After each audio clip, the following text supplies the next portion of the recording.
All right, today we're gonna take this dryer, install that 4-prong, and I'm gonna show you how anyone can do it. This being a new dryer install, we have to first unbox it to get to its parts.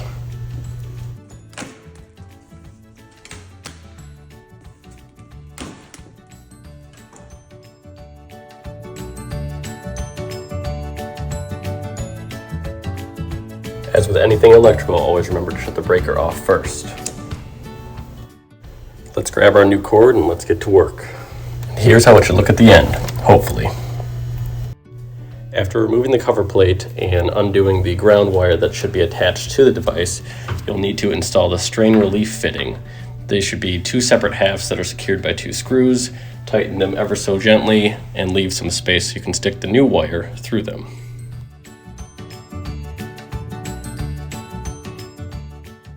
Next, you'll want to take the ground wire from the machine and put it underneath the new ground wire or the center wire from your new cord and screw them together in the very center spot between the 3.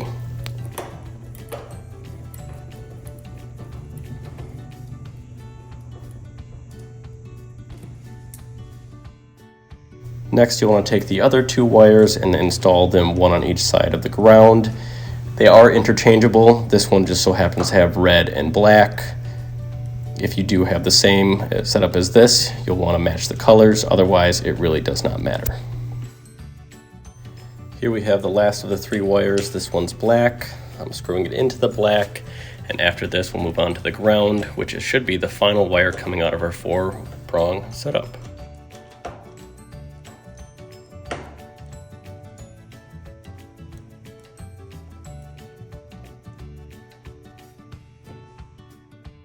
Final wire is the ground wire. It should have some green on it. Some of them do, some of them don't. The nut that I'm currently holding is green to indicate the ground. That just screws right into the pilot hole that should already be there with that nut.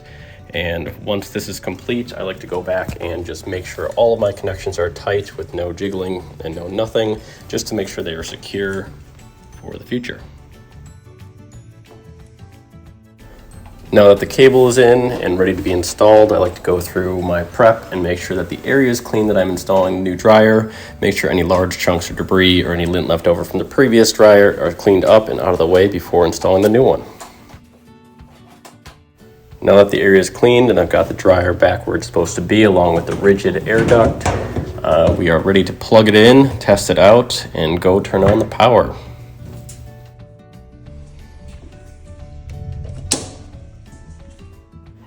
Now that the power's back on, let's give her a whirl.